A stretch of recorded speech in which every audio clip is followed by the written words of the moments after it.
Muito bom dia, irmãos e irmãs. Deixa eu me ajeitar aqui. Muito bom dia, é um prazer, uma honra estar aqui mais uma vez, trazendo a mensagem, trazendo a palavra aqui na igreja.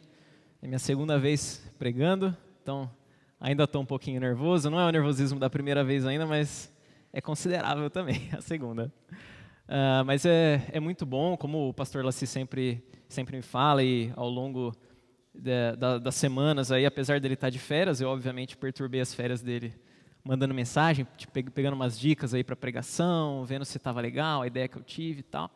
E aí ele sempre me fala, fica tranquilo, porque é uma honra, é um privilégio servir a Deus, fazer o que você vai fazer, trazer uma palavra para a igreja, e fica tranquilo que Deus com certeza vai te usar, vai usar a sua vida para abençoar a igreja, para trazer uma palavra construtiva.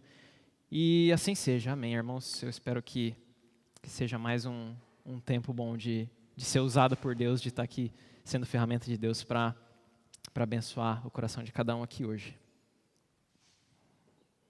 O negócio é meio bambu para um lado, então eu vou acertar ele aqui para ficar... Beleza, show. Então, muito bem. Para a gente começar, eu queria te convidar a abrir sua Bíblia no texto de Lucas, capítulo 10, versículos 38 a 42. Vai ser o nosso texto base de hoje. Você pode acompanhar aí na sua Bíblia. A gente está usando a versão NVI, você pode acompanhar aqui também. Eu vou ler esse texto para a gente iniciar a reflexão. Lucas 10, versículo 38 a 42, diz assim: Caminhando Jesus e os seus discípulos, chegaram a um povoado onde certa mulher chamada Marta o recebeu em sua casa. Maria, sua irmã, ficou sentada aos pés do Senhor, ouvindo sua palavra. Marta, porém, estava muito ocupada, com muito serviço.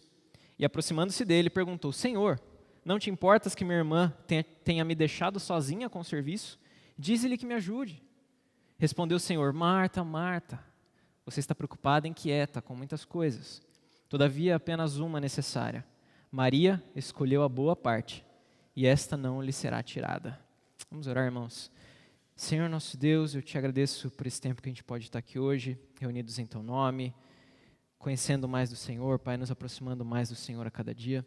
E eu te peço que o Senhor esteja falando em nossos corações nessa manhã, que essa palavra possa tocar e incomodar não somente o meu coração, como o Senhor já tem feito, Pai, mas também a todos aqui, Pai, que a gente possa ser transformados, que o Senhor fale através de mim e apesar de mim, Pai, para a Tua honra e para a Tua glória.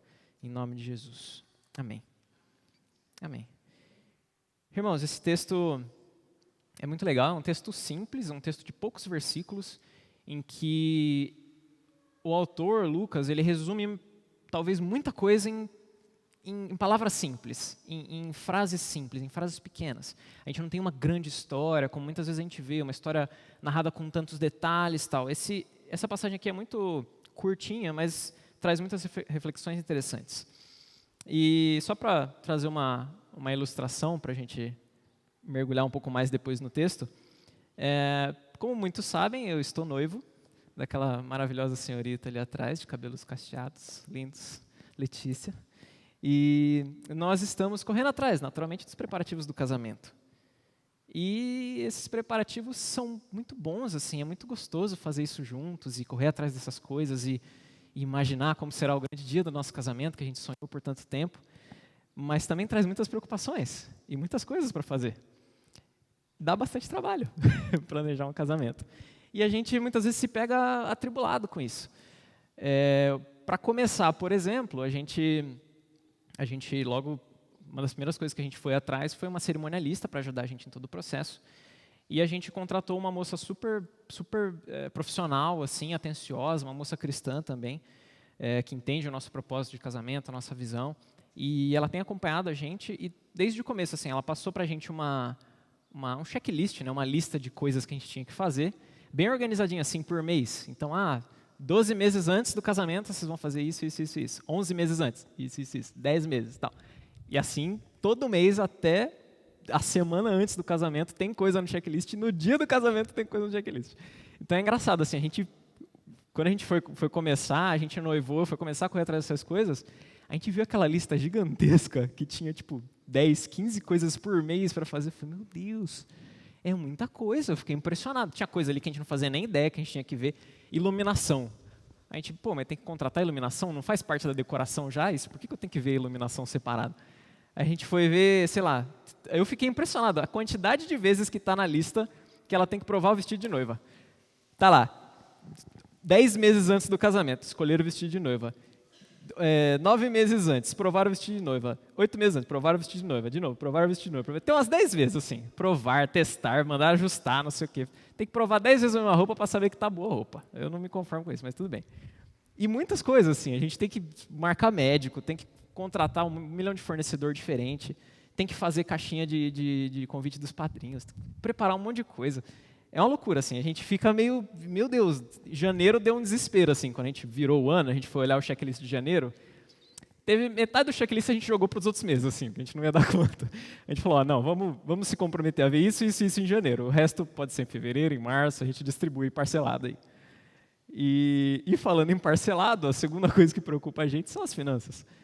Assim, graças a Deus a gente tem uma situação muito tranquila de não precisar se preocupar tanto, assim, Deus nos abençoou verdadeiramente assim com essa questão, mas a gente ao mesmo tempo fica, como 2 adultos que estão tentando ser responsáveis, né? A gente fica preocupado, a gente tenta economizar, a gente pede um desconto aqui, pede um desconto ali. Tem até uma estratégia de tipo pedir desconto aos poucos para o fornecedor. Então primeiro você vê, mas se eu tirar essa coisinha aqui, dá para dar um desconto? Ele, não, beleza, pode dar um desconto. Mas e se também a gente fizer de outro jeito aqui resumido, porque é domingo e tal, vai ser domingo não tem muita procura. Dá para dar mais um descontinho por ser domingo? Não, dá para dar um desconto. E se pagar à vista, dá para dar mais desconto? Aí eu vou chorando todos os descontos que eu posso, assim, essa parte ela deixa comigo, porque ela não gosta muito, mas a gente faz, dá certo e assim, a gente fica às vezes um pouco ansioso, fala, nossa, a gente está gastando muito, cara, casamento é caro. A gente tinha já essa noção prévia, que todo mundo fala, mas agora a gente está vendo real, quanto é caro contratar qualquer coisa para o casamento. Tipo, não tem nada mais barato que R$1.000. Você vai, vou contratar uma toalha para a mesa, que R$1.000, tipo, no mínimo, assim. Daí para mais. E, então isso acaba deixando a gente um pouco ansioso, um pouco preocupado também. E eu acho que o ápice assim, das coisas que estão deixando a gente um pouco ansioso é o clima do dia da festa. O clima, o tempo. Porque a gente fica pensando, mas meu Deus, e se chover? Tem um casal de amigos meus, que muitos conhecem aqui também, que se casaram um pouco mais de um ano atrás, e eu lembro, eu tive que chegar junto com alguns amigos um pouco mais cedo, no dia do casamento deles, e a gente estava ajudando ali com algumas coisas, e eu lembro muito bem que, assim, desde a hora que a gente chegou, e desde manhã, o dia todo, estava esse tempo assim, ó, só que pior, mais nublado, mais com a cara de chove não chove, assim, e a gente chegou lá antes, a gente estava com o noivo o tempo todo, assim, ajudando algumas coisas, e a gente foi vendo, tipo, a gente que não era o noivo nem a noiva, a gente ficou preocupado. Falei, meu Deus, será que vai chover? Será que não vai chover? Aí os músicos chegaram, o técnico de som chegou. Aí o técnico de som chegou pra gente, pro noivo assim, e perguntou, mas e aí, onde é que a gente vai montar isso aqui? Vai ser nesse espaço aberto que vocês querem? Mas olha o tempo de chuva. Se começar a cair uma gota aqui, eu vou ter que recolher tudo, não dá. E aí a gente viu assim, tipo, ficou naquele tempo, chegou a chuviscar um pouquinho, depois parou. E a gente ficou junto com o noivo ali, tendo aquela ansiedade de, meu Deus, o que vai acontecer? E eles queriam fazer no espaço aberto, no espaço bonito. E a gente foi se preocupando com isso junto com eles. No final deu tudo certo, graças a Deus, não choveu, a gente conseguiu fazer no aberto. Mas assim, a cara do técnico de som, quando o noivo bateu o pé e falou, não, vai ser no aberto. O cara falou, tá bom, mas se cair uma gota aqui, eu recolho tudo e para a festa. Aí falou, não, tá bom. E deu certo, graças a Deus, o casamento foi lindo. Mas assim, eu vi o quanto preocupante é isso. E agora eu começo a pensar isso no nosso casamento. E ela também, principalmente, ela gostou muito do lugar aberto, assim, também. A gente já pensou, a banda podia ficar aqui nesse cantinho, vai ficar bonito. Mas e se chover? A gente vai ter que pagar um tanto a mais para pôr uma cobertura? Ou a gente vai alocar todo mundo dentro do salão, ficar apertado? Ou a gente arrisca tentar na hora? Se tiver um dia super bonito, sem nuvem nenhuma, beleza, mas e se tiver um dia assim, o que a gente faz? Essas coisas começam a preocupar nosso coração. E aí até vendo o contrato, estava contratando a banda, né, os músicos, técnico de som e tal, e aí no contrato deles diz exatamente isso que o outro técnico falou no casamento desses amigos, que se quiserem fazer a céu aberto, é por conta e risco dos noivos. E se começar a chover, a banda tem o direito de parar a festa, aonde tiver, para recolher as coisas, levar para um local coberto e eles têm um tempo de 1 hora para fazer isso. Então a gente fica pensando, pô, se acontecer, a gente vai ter que esperar eles recolherem tudo, parar a festa no meio, e ainda se queimar algum equipamento deles lá por causa da chuva, é culpa nossa, obviamente. E a gente tem que arcar com o custo. Essas coisas vão preocupando o nosso coração, esse planejamento, essas coisas para fazer, as finanças, tudo vai deixando a gente bem atribulado.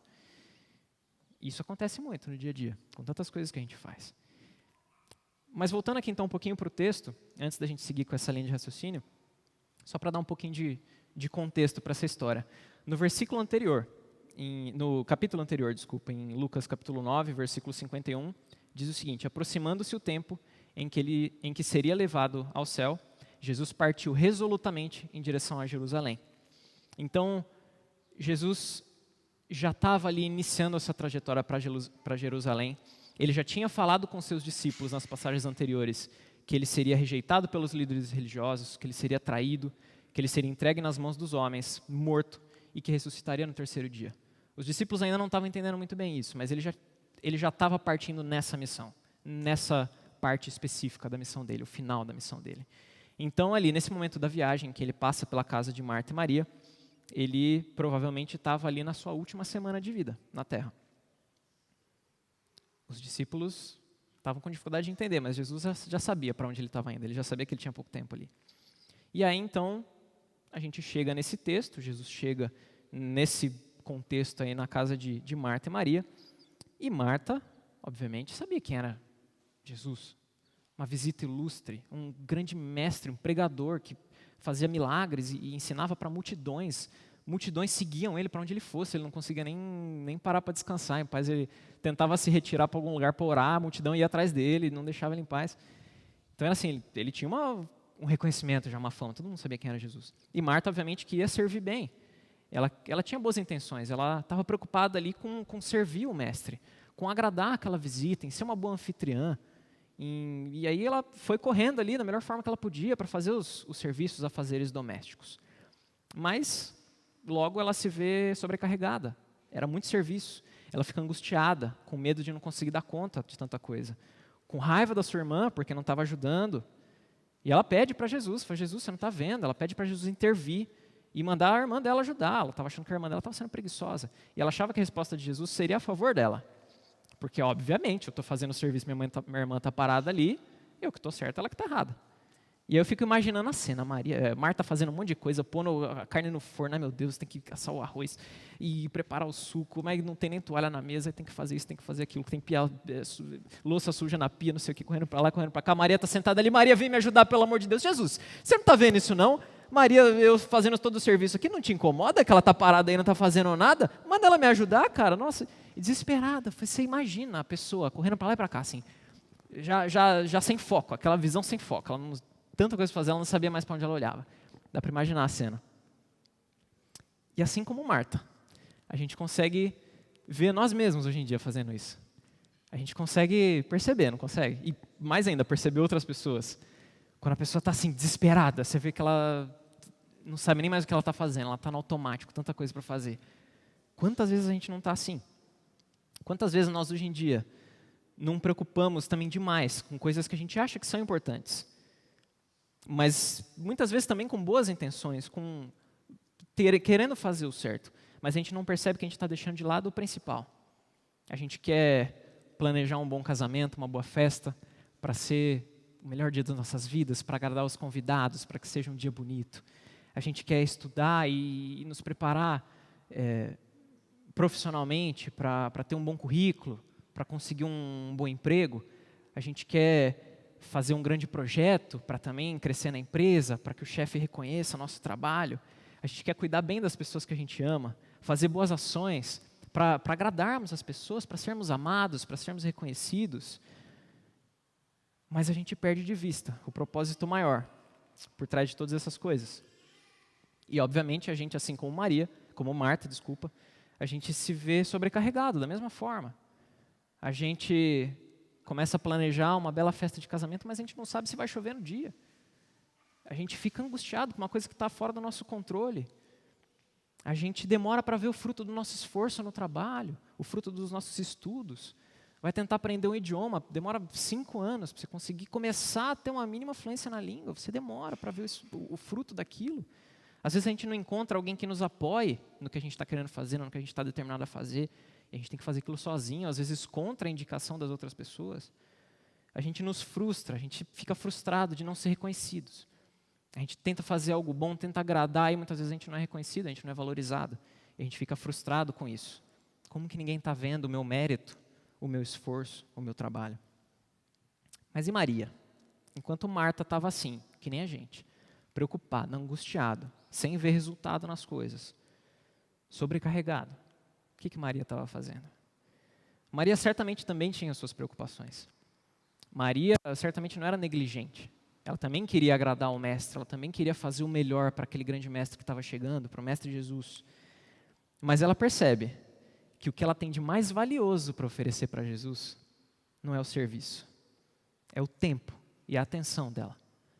E é isso que ela escolhe. Ela escolhe priorizar esse relacionamento com Jesus e ouvir Jesus com devoção. Ela não fala nada, ela senta, ela vai até Jesus, senta aos pés de Jesus e fica ouvindo Ele. Fica absorvendo Ele, fica dando atenção, dedicando o tempo dela para Jesus. E qual que é a reação de Jesus diante disso? Diante de Marta e Maria? Frente ao questionamento de Marta, Jesus enxerga o coração de Marta, ou às vezes não precisava nem enxergar o coração, bastava enxergar ela desesperada, louca, que nem eu tentei encenar aqui, correndo para um lado e para o outro, dá para ver que a pessoa está afobada, está angustiada.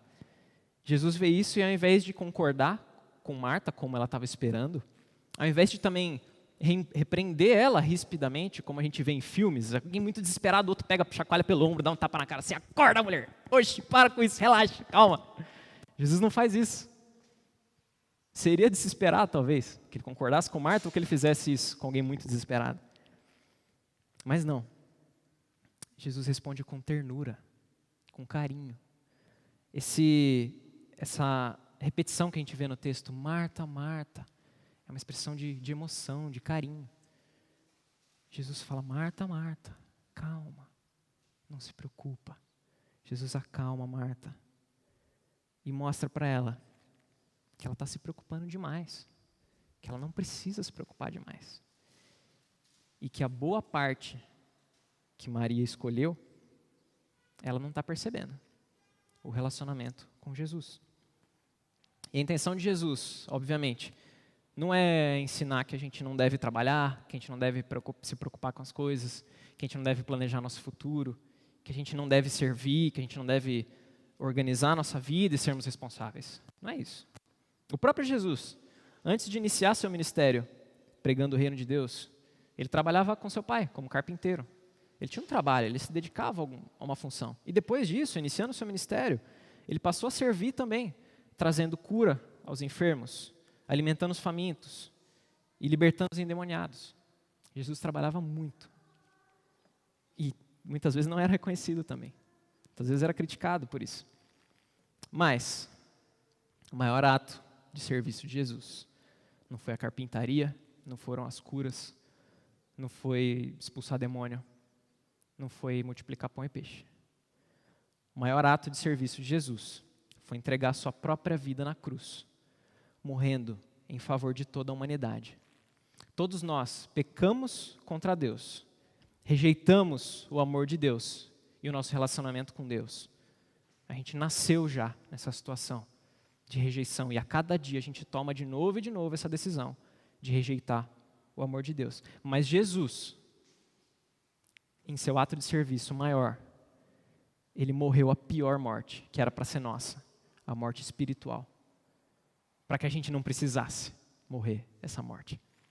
Mas ele também voltou à vida, para que a gente pudesse viver com ele, tanto aqui na terra, viver uma vida junto com ele, em relacionamento com ele, como também na eternidade, para todo sempre, junto de Jesus e junto do nosso Pai. Maria, mesmo que até aquele momento ela ainda não tinha presenciado a morte e ressurreição de Jesus, porque ainda não havia acontecido, mesmo que ela não tivesse ainda total noção dessa conclusão gloriosa da obra de Jesus, ela percebe, ela entende que não podia ter mais nada, nada mais importante, nada mais agradável do que se dedicar ao seu relacionamento com Jesus. Que mesmo antes de revelar o amor maior dele, a obra maior do amor dele, ela já percebia o quanto que ele amava ela e a todos ali. E ela escolhe se dedicar ao relacionamento com Jesus. E o que isso significa para nós hoje? Significa então que a gente deve fazer exatamente o contrário de Marta? E abandonar por completo tudo que é material? Deixar de planejar a nossa vida? Deixar de cuidar bem de quem nós amamos e servir ao próximo? Será que a gente deveria parar de nos preocupar com o futuro e deixar a vida nos levar?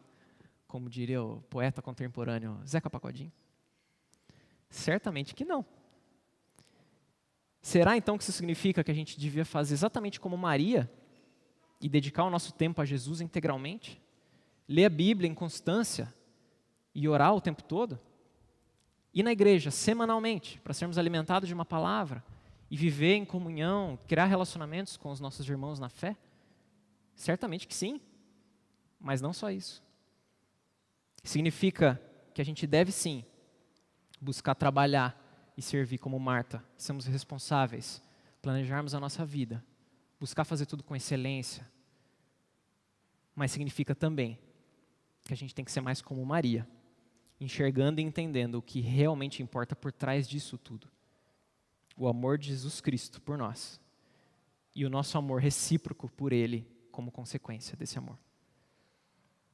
E na prática, como a gente faz isso então? Como a gente vive essa vida? A gente deve sim fazer planos para o futuro e sermos responsáveis, mas ao mesmo tempo descansando em Deus, sabendo que é Ele quem responde às nossas orações, confirma nossos planos e nos guia em amor.